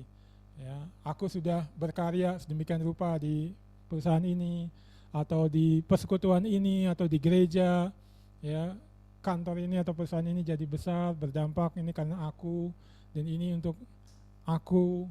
Ataupun saya pikir hati-hati juga di persekutuan di gereja juga bisa demikian ya. Persekutuan ini jemaatnya sekarang sudah tambah banyak, mungkin kalau di PMK gitu ya. Sekarang AKK sudah lebih banyak atau sudah lebih rajin dibanding dengan tahun lalu atau 2 tahun lalu. Ini karena aku yang bangun, aku.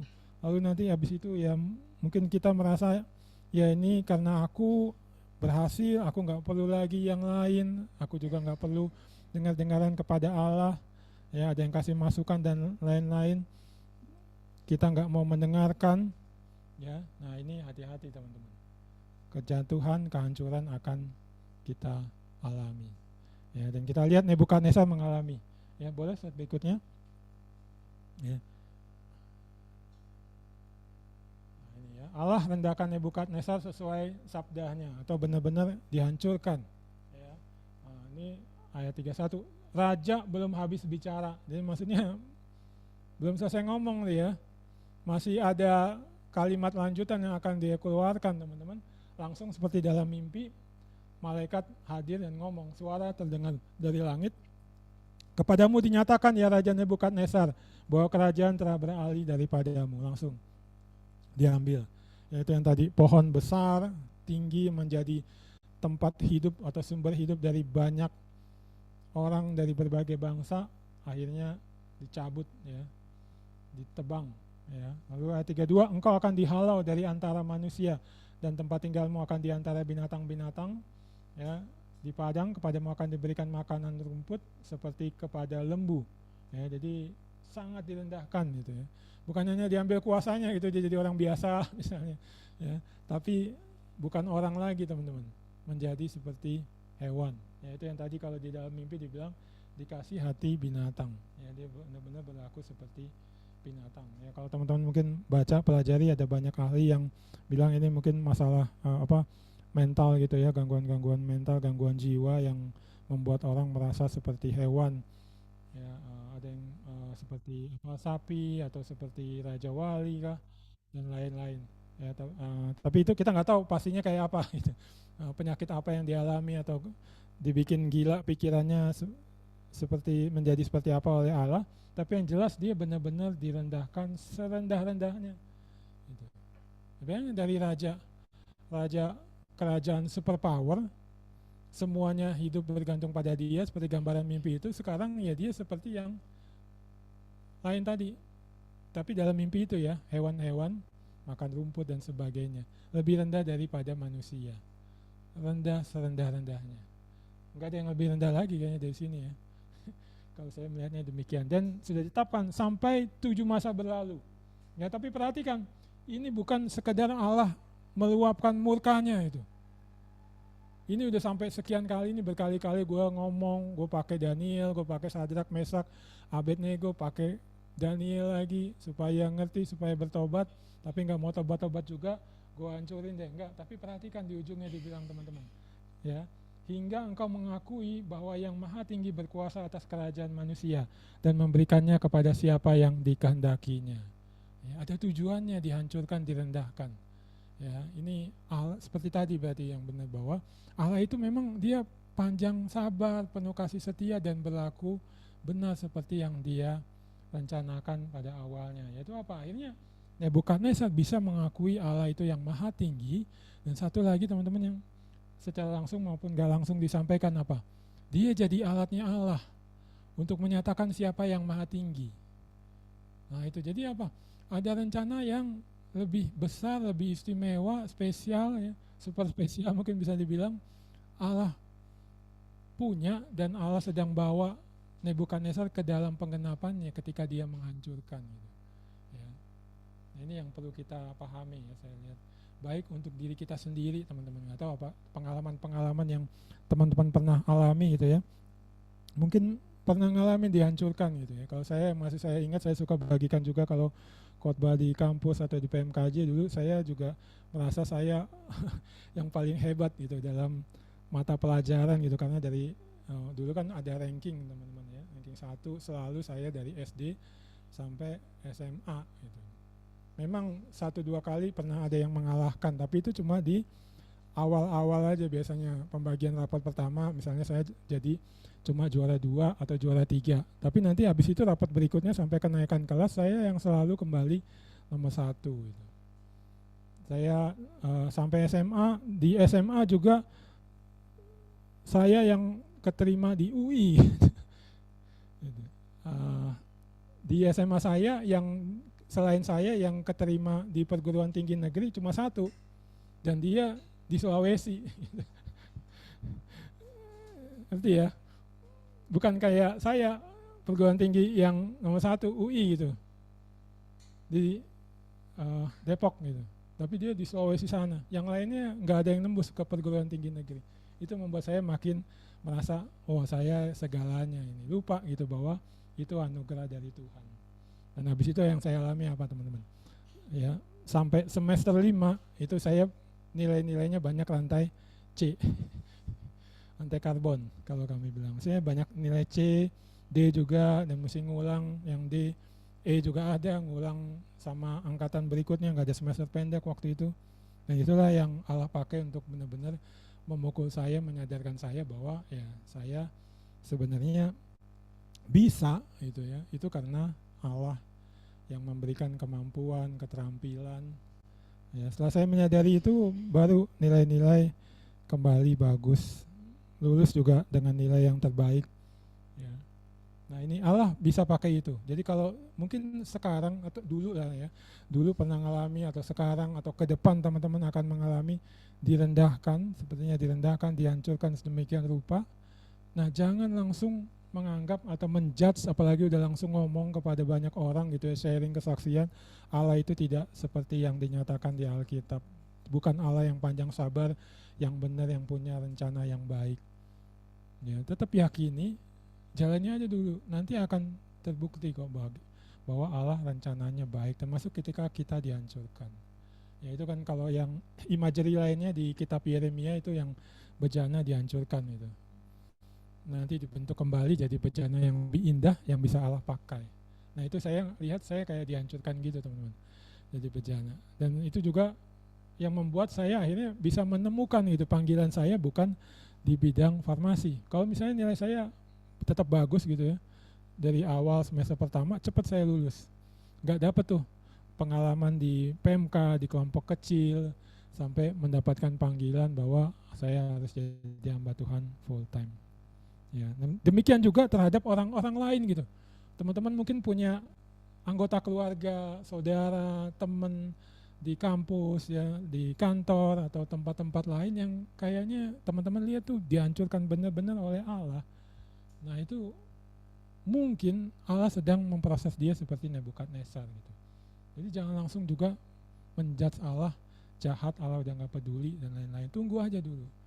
Ya, memang prosesnya yang the hard way itu. Ya, dan pada waktunya Allah akan menunjukkan bahwa rencananya itu baik adanya. Ya ini dialami oleh Nebukadnezar, dan dia ngalamin seperti yang Allah sudah nyatakan di dalam mimpi berikutnya, benar-benar terbukti. Boleh slide berikutnya?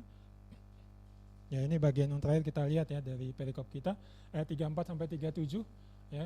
Nah, ini ketika Nebukadnezar tangkap penuh pesan Allah, dia dibentuk dan ditinggikannya kembali.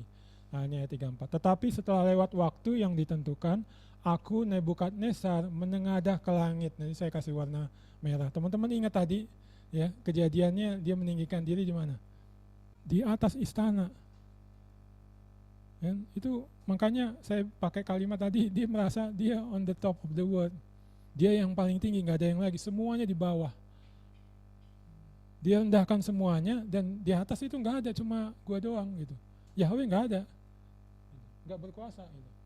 Nah, tapi sekarang dia direndahkan ya, tadi direndahkan paling rendah seperti hewan kelakuannya, makan rumput, minum dari embun ya. Akhirnya dia menengadah ke langit, lalu akal budiku kembali lagi kepadaku. Jadi udah mulai waras, kewarasannya dikembaliin oleh Allah. Lalu ya responnya, nah ini yang tadi teman-teman ya. Di awal ada, terus sekarang diceritakan lebih detail lagi. Aku memuji yang maha tinggi. Nah perhatikan itu teman-teman, memuji yang maha tinggi. Nah, saya lihat ini benar-benar pertobatannya Nebukadnezar ya. Dan membesarkan dan memuliakan yang hidup kekal itu. Ya, membesarkan, memuliakan. Sederhananya apa? Ya aku udah jadi pengikutnya Yahweh, aku menyembah Yahweh sekarang. Ini yang dari kalimatnya teman-teman kita bisa ambil. Kenapa? Dia jelaskan kekuasaannya ya kekuasaan yang kekal dan kerajaannya turun temurun ini. Allah itu berkuasa, berdaulat. Aku udah coba melawan berkali-kali itu. Kalau kita lihat pasal 1, pasal 2, pasal 3, dia dirikan patung, itu yang maksudnya aku coba melawan, tapi yang berkuasa nyata, lebih berkuasa dari aku adalah Yahweh. Ya, lalu dia tutup lagi dengan kesimpulan.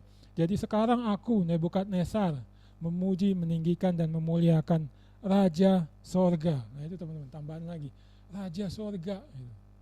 Dia nggak lagi memandang aku nih raja, segala raja, gitu. Tapi Yahweh itu Raja Sorga, yang segala perbuatannya adalah benar dan jalan-jalannya adalah adil, yang sanggup merendahkan mereka yang berlaku congkak. Ya, ini tentang apa yang dia alami.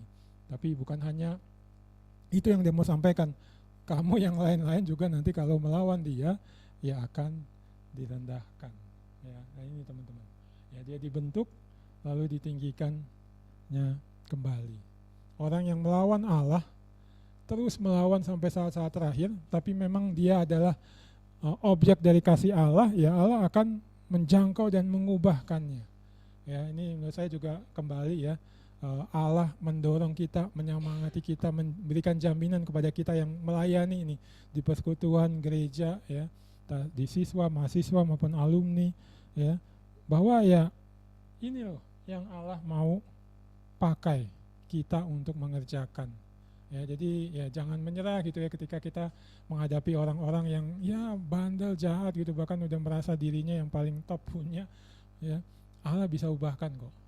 Cuma ya kita mau nggak kayak Daniel misalnya, mau menunggu ya. Dan tentunya yang tadi saya bilang, ingat ketika mungkin teman-teman siapa tahu ya, dalam izin Allah jatuh kepada kesombongan, dia mesti menghancurkan ya, ingat nanti juga akan dikembalikan kepada Allah dan dipakai untuk menyatakan siapa dia. Nah inilah ya cerita Allah terus menyampaikan pesannya sampai Nebukadnezar menangkap pesan itu dan akhirnya meninggikan dia, teman-teman. Seorang raja kafir yang melawan Allah terus dan terus akhirnya meninggikan, memuliakan Allah. Ya. Nah ini dari kitab itu, dan saya langsung mengajak teman-teman menarik beberapa aplikasi selain tadi yang saya sudah bagikan ya. Itu yang kayak ya aplikasi kecilnya, dan ini yang besarnya secara khusus saya ajak untuk kita sama-sama bisa perhatikan. Boleh slide berikutnya? Nah ini yang pertama teman-teman ya, sadari dan ingat selalu inilah isi hati Allah kita. Maksudnya Allah kita ya begini, Allah yang penuh kasih, panjang sabar, dan dia akan terus menyampaikan pesannya untuk menjangkau, menyelamatkan. Itu yang tadi saya katakan, jangan pernah meragukan, jangan pernah menyimpulkan secara salah, apalagi memberitakan secara salah, tapi yakini, hidupi bahwa Allah itu ya memang mengasihi gitu. Hatinya isinya kasih dan dia akan mewujudkan apa yang ada di hatinya. Bahkan untuk pribadi yang seperti Nebukadnezar ini. Gitu. Ya, jadi kembali mari kalau mungkin teman-teman ya punya itu ya masalah-masalah, masih jatuh di dalam dosa sekarang atau ke depan, ataupun punya pribadi-pribadi itu ya yang teman-teman kasih dan rindu dia bisa bertobat kembali, hidup bagi Allah, dipakai Allah, ya sadari ini terus, yakini ini terus. Ini akan mendorong kita kan untuk ya terus maju di dalam Tuhan, dan akhirnya bisa jadi alatnya Tuhan untuk menjangkau orang-orang itu. Dan tentunya beritakan ini ya, bahwa Allah itu kasih seperti dalam cerita ini, dan yang paling jelas, paling kuat ya lewat hidup kita kan, yang mengalami gitu ya, berkali-kali mungkin kita jatuh dalam dosa tapi Allah kembali menjangkau kita. Atau ada orang yang sedemikian rupa jahatnya, demikian rupa sombongnya, tapi Allah jangkau ya. Ini yang pertama. Oke, lalu yang kedua, boleh slide berikutnya. Nah ini ya, berdoa dan beri diri jadi alat Allah untuk mengubahkan Nebukadnezar yang ia ingin ubahkan Ya, nah, seperti tadi saya bilang ini dosa klasik laten ya yang menjatuhkan iblis, dan kemudian ya ini juga mengancam kita manusia, dan bahkan iblis memakainya untuk menarik kita mengalami kejatuhan seperti dia. Ya kan? Ke Adam dan Hawa kan juga dibilang kan, ini kalau kamu makan buah itu kamu bisa menjadi seperti Allah. Gak usah dengerin dia. Itu kan berarti mau menjadi seperti Allah dan bertindaklah seperti Allah. Ya. Jadi banyaklah pasti orang-orang yang ya secara langsung gak langsung berlaku seperti Nebukadnezar ini. Dan bagian kita berdoa dan beri diri jadi alat Allah. Tapi jangan lupa teman-teman, alat Allah ya. Ini kemarin yang saya temukan, saya pakai juga. Don't try to make people change, pray for them and let God do the changing. Ya. Jadi maksudnya jangan coba dengan usaha kita sendiri gitu. Kepintaran kita, alat-alat PI atau apa yang bisa dipakai, jangan hanya menggantungkan itu, tapi bergantung kepada Allah dengan mendoakan mereka dan biarkan Allah yang do the changing. Ini kan yang ditampilkan teman-teman ya, tadi di pasal 4 kita atau di pasal sebelumnya, Allah yang mengubahkan, Daniel jadi alat gitu. Ya memang butuh Allah untuk mengubahkan hati manusia yang sudah dibelenggu dosa, dikuasai oleh dosa. Ya, makanya berdoa. Benar-benar serahkan diri jadi alat Allah. Oke, boleh? Yang satu lagi, yang ketiga secara khusus ya saya mengangkat ini teman-teman. Jangan lupa untuk selalu menengadah ke langit. Ya. Jangan kayak Nebukadnezar yang cuma melihat ke bawah, menganggap dirinya adalah langit yang paling tinggi. Dulu waktu saya sekolah teman-teman ya, kalau nggak salah sih masih SMP lah, itu ada satu drama di radio itu, Tutur Tinular, habis itu dibikin filmnya juga. Mungkin kalau teman-teman browsing masih ada kali film, tapi udah zaman jebot itu. Itu tentang kerajaan-kerajaan di Jawa yang ada pesilat-pesilat tangguh lah gitu. Jadi ya jadi andalan rajanya gitu, punya ilmu-ilmu yang tinggi gitu. Nah, satu kalimat yang saya masih ingat sampai sekarang itu selalu disampaikan gitu, bahwa di atas langit masih ada langit gitu. Maksudnya kamu punya ilmu silat yang paling hebat, tenaga dalam yang wah-wah, kalau sekarang mungkin di film kayak ada sinar-sinar keluar meledak dan sebagainya. Jangan merasa kamu udah pesilat yang paling hebat, jenderal yang paling hebat, tapi masih ada lagi yang ilmunya lebih hebat dari kamu. Kalau di drama itu mau sampaikan ini. Ya, jadi saya pikir ini juga disampaikan kepada kita lewat tadi penggambaran cerita tadi ya. Si Nebukadnezar di atas atap istana melihat semuanya ke bawah. Ketika kita selalu hanya melihat ke bawah teman-teman ya, bahkan dalam posisi teman-teman sekarang nih yang masih mahasiswa, bahkan anak saya Yeremia masih kelas 12 sekarang gitu ya. Kalau melihat ke bawah ya banyak itu yang di bawah, dan kita tuh lebih hebat dari mereka gitu, entah kepintaran, entah keterampilan, entah posisi sebagai mungkin pengurus, tim inti, koordinator, staff gitu. Lalu yang di kantor gitu ya sekarang udah mulai masuk jajaran manajemen level menengah, itu yang lain di bawah. Apalagi nanti kalau ke atas semuanya tuh di bawah, gue punya ini, bisa ini, mencapai ini, yang lain itu semua di bawah gitu. Lupa bahwa lupa melihat ke atas, akhirnya lupa bahwa ada Allah, sumber segala sesuatu yang kita miliki, dia bisa mengambilnya karena dia yang memberi ya. Lupa itu, jadi perlu melihat ke atas, menengadah ke langit. Ya, kalau di dalam Ibrani 12 ayat 2, fix your eyes on Jesus, ini kalau teman-teman lihat itu kan digambarkan dalam kamu coba mengikut Kristus ada banyak tantangan, banyak godaan, kamu bisa mengalami kejatuhan. Ya, sebelumnya ditampilkan itu yang pahlawan-pahlawan iman, bagaimana kamu bisa terus maju dengan menatap kepada Kristus, melihat ke yang atas. Kolose juga demikian. Di surat Kolose Paulus bilang, hendaklah kamu memikirkan hal-hal yang di atas gitu. Jangan hanya memikirkan hal-hal yang di bawah atau dunia itu. Maksudnya apa? Ingat Allah, pikirkan Allah. Ya. Menurut saya itulah cara yang sebenarnya paling sederhana, simple, tapi kuat gitu teman-teman. Mengingatkan kita bahwa ya gue bukan apa-apa gitu. Bahkan sebenarnya ya kita udah di posisi yang paling bawah, berdosa gitu, yang hina ya, tapi diangkat oleh Allah ya, menjadi anaknya, menjadi rekan sepelayanannya ya, dipakai dia di persekutuan, di gereja, di kantor ya. Nah itu karena dia gitu ya. Jadi jangan lupa ambil waktu ini ya. Ya waktu-waktu doa, waktu saat teduh itu kan menolong kita melihat ke atas sebenarnya. Dan tapi tentunya satu lagi jangan lupa di dalam kehidupan sehari-hari ya. Dalam kehidupan sehari-hari mengerjakan apa, di posisi apa, bahkan posisi yang paling tinggi sekalipun, jangan lupa melihat ke atas untuk menyadarkan bahwa ada langit yang di atas kita gitu, ada Allah dan dialah yang harusnya kita tinggikan ya. Dan ini satu keharusan. Kenapa teman-teman? Satu keharusan, satu kebutuhan. Karena yang berikut ini, yang terakhir, aplikasi yang saya angkat ketika membandingkan ini dengan apa yang ada di perjanjian baru, boleh?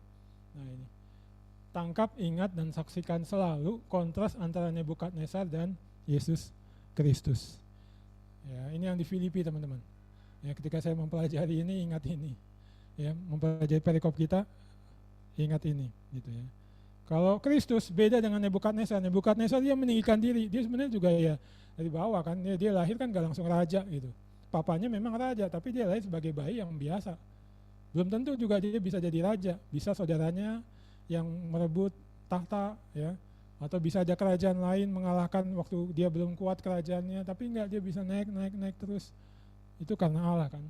Tapi kemudian seperti tadi dia sombong, direndahkan oleh Allah serendah-rendahnya, dan baru nanti dikembalikan ke posisi yang tinggi ketika dia mau mengakui Allah. Tapi Kristus beda ya, yang di Filipi ini ya, saya pikir teman-teman familiar atau kalau mungkin agak lupa nanti baca kembali, sangat baik. Ya, Kristus who being in the form of God, Kristus yang sebenarnya adalah Allah, tidak menganggap itu sebagai sesuatu yang harus dipertahankan, tapi dia mengambil rupa manusia, mengenakan rupa manusia, dan bahkan nanti ya dia sampai mati di kayu salib ya, mengenakan rupa manusia. Terus kalimatnya Paulus juga taking the form of slave ya, manusia, maksudnya ya manusia kan hambanya Allah, sebenarnya dia Allah tapi hidup sebagai hamba, sebagai manusia sekian lama di dunia, lalu memberikan dirinya disalibkan. Salib itu kan kematian yang paling hina. Jadi Kristus itu udah turun sampai ke yang posisi paling rendah, di mana dia atau manusia bisa turun ya. Tapi karena itu dia lakukan dengan sepenuh hatinya dia, dengan kerendahan hati, merendahkan dirinya sampai mati di kayu salib, Allah meninggikan dia. Ya, nah mari biasa terus menatap ke atas supaya kita punya kerendahan hati yang terus terbangun seperti Kristus, dan nanti ya kita dipakai Kristus itu. Ditinggikan. Ditinggikan maksudnya apa? Ya dipakai dia untuk menyatakan siapa dia. Gitu. Bukan seperti Nebukadnezar yang sebenarnya dipakai juga tapi harus dihancurkan dan hanya atas anugerah baru dibangun kembali. Kita mesti menyaksikan Kristus yang pribadinya seperti ini teman-teman ya. Mari kita berdoa. Bapa, kami bersyukur untuk kesempatan kami boleh belajar dari Daniel pasal 4 dengan juga melihat kembali atau mengkaitkannya kembali dengan apa yang ada di Daniel pasal 2 dan pasal 3. Dan kami bersyukur ya Tuhan kalau kami bisa melihat Engkau adalah Allah yang tidak berhenti menyatakan, mewujudkan kasih-Mu kepada orang-orang yang Engkau rindu untuk selamatkan. Dan kami lihat secara khusus contoh bagaimana Engkau terus berusaha menjangkau Nebukadnezar. Berkali-kali Engkau menyampaikan pesan-Mu kepada Nebukadnezar agar dia mau menaklukkan dirinya di bawah Engkau, Allah yang berkuasa. Tapi Nebukadnezar tidak sepenuhnya menangkap itu. Walaupun anugerah entah Engkau berikan lewat Daniel, lewat Sadrak, Mesak, Abednego, tapi dia terus menyombongkan dirinya, bahkan menganggap dialah yang paling tinggi. Tapi syukur kami bisa melihat bahwa Engkau memang Allah yang panjang sabar, penuh kasih, setia. Engkau terus menjangkau dia. Dan Engkau memakai segala cara yang diperlukan, termasuk cara yang paling keras. Engkau merendahkan Nebukadnezar serendah-rendahnya, sehingga dengan itu dia pada akhirnya bisa menyadari bahwa Engkaulah Allah yang maha tinggi, yang berkuasa, menempatkan manusia termasuk dia di tempat yang memiliki kuasa besar, ataupun memberikannya kepada orang lain. Dan dengan itu dia bertobat, dia memuliakan nama-Mu, dia menyatakan bahwa Engkau Allah yang maha tinggi kepada banyak bangsa-bangsa. Ya Tuhan, kiranya hal ini bisa kami yakini, atau kembali kami yakini, terus kami yakini bahwa Engkau memang Allah yang demikian adanya, Allah yang mengasihi orang-orang yang Engkau telah rindukan dan Engkau tetapkan untuk Engkau selamatkan, dan Engkau akan terus berkarya untuk itu. Dan kami bisa menjadi alat-Mu ya Tuhan, menjangkau orang-orang itu, entah itu mungkin orang-orang di keluarga kami, teman-teman kami di sekolah, di kampus, atau di tempat kami bekerja, atau di berbagai tempat lainnya kemana Engkau mengutus kami dan kami bertemu dengan mereka. Engkau ingin menjangkau mereka, Engkau pasti akan menjangkau mereka dengan cara-Mu dan waktu-Mu, dan kami punya bagian juga di dalamnya, menjadi alat-Mu seperti Daniel, dengan sikap yang benar, dengan mengandalkan Engkau, membiarkan Engkau yang bekerja menurut cara-Mu dan waktu-Mu, sehingga mereka itu akhirnya menyadari siapa Engkau ya Tuhan, dan pada akhirnya juga mau meninggikan Engkau. Secara khusus kami berdoa kiranya ini mendorong kami ya Tuhan, yang Tuhan percayakan pelayanan di persekutuan siswa, mahasiswa, alumni, ataupun juga di gereja, ataupun dalam upaya-upaya kami pribadi menjangkau orang-orang di sekitar kami, untuk terus berdoa, untuk terus mengerjakan bagian kami, sampai orang-orang yang menjadi target kasih-Mu itu sungguh-sungguh mengalami kasih-Mu dan kuasa-Mu yang menjangkau mereka, mengubah mereka, dan memakai mereka. Tolong kami juga ya Tuhan untuk waspada dari dosa kesombongan. Kiranya Engkau menolong kami untuk terus menatap kepada-Mu ya Tuhan, supaya kami terus ingat bahwa Engkaulah Allah yang maha kuasa. Kalau kami ada seperti adanya kami saat ini, itu hanyalah semata karena anugerah-Mu. Engkau menyelamatkan kami, Engkau terus membentuk kami dan mau memakai kami untuk maksud-maksud-Mu. Biarlah kami terus meninggikan Engkau, menyaksikan Engkau dan menjadi alat-Mu ya Tuhan. Dan secara khusus terus bentuk kami untuk seperti Kristus yang memiliki kerendahan hati, mau merendahkan diri serendah-rendahnya, supaya Ia bisa Engkau pakai untuk menyelamatkan kami.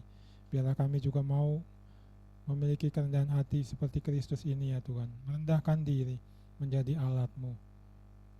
Terima kasih ya Tuhan, biarlah firman-Mu tertanam di hati dan pikiran kami, dan masukkan buah untuk kemuliaan nama-Mu ya Tuhan. Di dalam nama Yesus kami bersyukur dan berdoa. Amin. MC.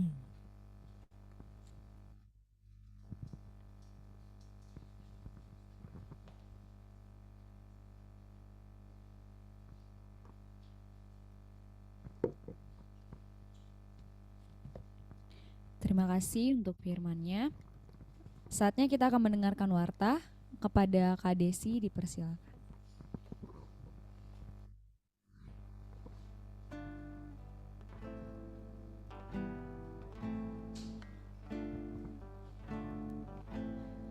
Selamat siang abang kakak yang ada di pintu air dan juga yang ada di ruang Zoom.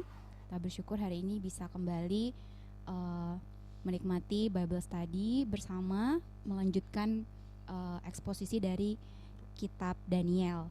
Ya, ada beberapa warta. Yang pertama, kita bersyukur untuk pelayan yang Tuhan sediakan. Ada pembicara Bang Febian, MC Ellen Siregar dari UKI 2020, pemusik Reno dari UKI 2021. Ya, kita juga hari ini dibantu oleh Kak Alis. Ya, mari kita berikan tepuk tangan untuk mengapresiasi mereka. Ya, selanjutnya ada beberapa pengumuman rekaman BSC sebelumnya dan juga nanti yang hari ini akan di-upload di YouTube Tim PA Jakarta. Teman-teman bisa cari Tim PA Jakarta. Terus ada kelompok sharing setelah sesi ini, kelompok sharingnya onsite dan juga ada yang online. Jadi teman-teman yang di Zoom jangan langsung live. Nah, kemudian tambahan media sosial tim PA, Instagram bisa di follow supaya dapat info-info terbarunya gitu. Nah, ini untuk jadwal sepanjang tahun ini di bulan September tanggal 14 itu ada PA kelompok. Di Oktober tanggal 26 kembali eksposisi, dan juga di bulan November tanggal 23 November itu dalam bentuk PA. Silakan di-tag waktunya. Ya, teman-teman, kita juga mengambil waktu untuk mendoakan beberapa hal pelayanan siswa dan juga mahasiswa yang dikerjakan oleh Perkantas Jakarta. Mari kita berdoa. Bapak Surgawi, kami mengucap syukur untuk kesempatan kami bisa menaikkan doa bersama-sama mendukung teman-teman yang melayani di pelayanan mahasiswa dan juga siswa. Pertama-tama kami mau berdoa ya Tuhan untuk komponen siswa, berdoa untuk staf, pengurus, pelayanan siswa dalam kegiatan mereka, dalam pelayanan mereka memuridkan siswa-siswa yang ada di Jakarta. Kiranya Tuhan yang terus menyatakan kasih-Mu ya Tuhan kepada siswa-siswa, bagi setiap pelayan yang Tuhan pilih dan juga Tuhan kehendaki untuk melayani siswa-siswa yang ada di Jakarta. Kami secara khusus juga mau berdoa bersama-sama untuk kebaktian kebangunan rohani siswa yang akan diadakan tanggal 31 Agustus. Ya Tuhan, Engkaulah yang memberkati, menolong setiap panitia, setiap staf yang terlibat, setiap pelayan yang terlibat dalam segala persiapan yang mereka lakukan ya Tuhan. Kau yang memberikan semangat di tengah segala tanggung jawab mereka dan juga di tengah pekerjaan mereka. Biarlah kiranya Tuhan yang menolong mereka, memberikan hati untuk melayani siswa-siswa yang ada di Jakarta. Kami rindu ya Tuhan di tengah pelayanan siswa saat ini yang menurun karena pandemi. Biarlah kiranya Tuhan yang boleh menolong setiap pelayan KKRS ini menangkap momen yang baik ini ya Tuhan, di mana Tuhan mau menyatakan isi hati-Mu kepada siswa-siswa yang ada di Jakarta. Kami menyerahkan ke dalam tangan kuasa dan juga kasih-Mu ya Tuhan, penyelenggaraan dan juga segala persiapan KKRS ini. Kami juga mau berdoa bersama-sama ya Tuhan untuk rangkaian penyambutan penginjilan mahasiswa baru yang sedang dipersiapkan atau sedang berlangsung di kampus-kampus yang ada di Jakarta. Ya Tuhan, Engkau yang memberkati, menolong setiap pengurus menangkap isi hati Tuhan dan juga memberikan semangat ketekunan bagi mereka untuk mempersiapkan rangkaian penginjilan, untuk mengabarkan Injil juga ya Tuhan kepada mahasiswa-mahasiswa yang Tuhan percayakan di tahun ini ya Tuhan di kampus mereka. Kami memohonkan juga ya Tuhan, Engkau yang memberikan kesatuan hati kepada pengurus ya Tuhan di dalam bekerja sama mempersiapkan rangkaian penginjilan, dan kiranya Tuhan yang memberikan hikmat untuk mereka ya Tuhan tahu apa yang harus dipersiapkan, apa yang harus diusahakan dan juga diperjuangkan. Ya Tuhan, ini doa kami mau menyerahkan kegiatan kami selanjutnya juga ke dalam tangan-Mu. Dalam nama Yesus Kristus kami telah berdoa dan mengucap syukur. Amin.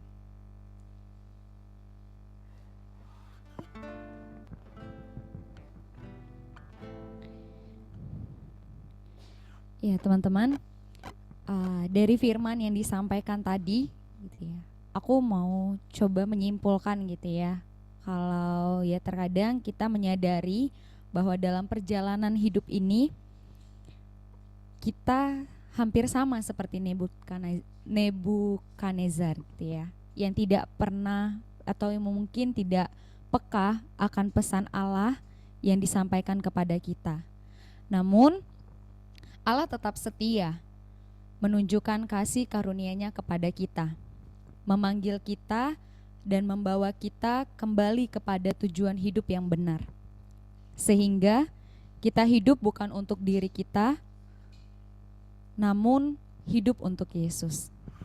Maka dari itu, untuk meresponi firman Tuhan dan menutup ibadah ini, mari bersama kita naikkan pujian yang mengatakan, "Ku sungguh berharga," sambil mengumpulkan persembahan.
kita berdoa.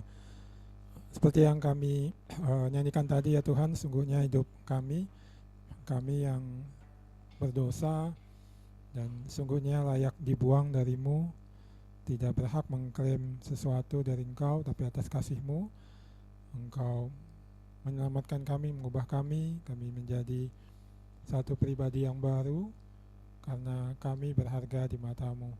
Kiranya ini terus mengingatkan kami ya Tuhan, bahwa segenap keberadaan kami sepenuhnya itu karena kasih-Mu, karena Engkau memandang kami berharga, dan seharusnya kami terus hidup menaklukkan diri di bawah kuasa-Mu, menjalani hidup dengan penuh kerendahan hati, melayani Engkau, dan menjadi alat-Mu untuk menyatakan siapa Engkau ya Tuhan kepada dunia ini.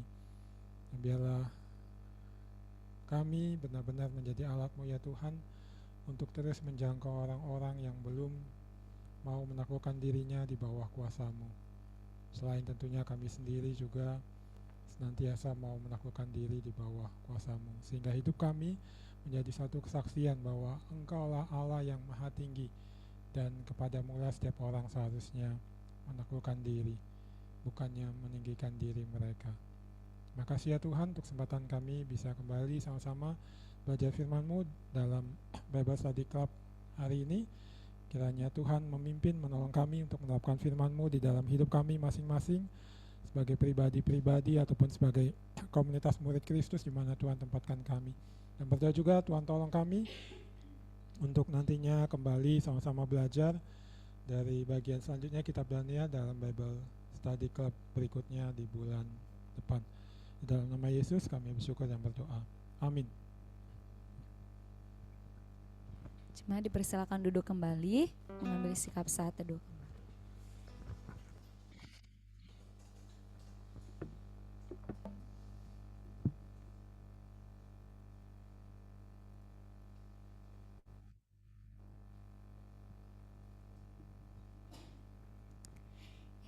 BSC kita hari ini telah selesai. Nanti kita akan ada kelompok sharing. Untuk kakak abang yang ada di Zoom jangan leave dulu, dan untuk kakak abang yang ada yang hadir secara onsite kita akan bagi kelompok. Oke, diserahkan kepada pengurus. Oke, teman-teman yang onsite bisa berhitung aja ya. 1, 2, 1, 2. Untuk yang di online akan dibagikan breakout room, jadi mohon join breakout roomnya. Nanti akan dibuka oleh host. Selamat sharing teman-teman yang di Zoom. Bisa berhitung dari sini? 1, 2, 1.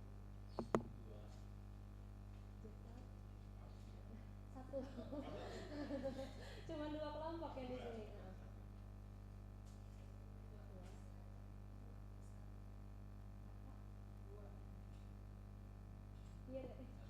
Oke, 1 sama Kak Cai yang di belakang, kelompok 2 sama Bang Febian ya.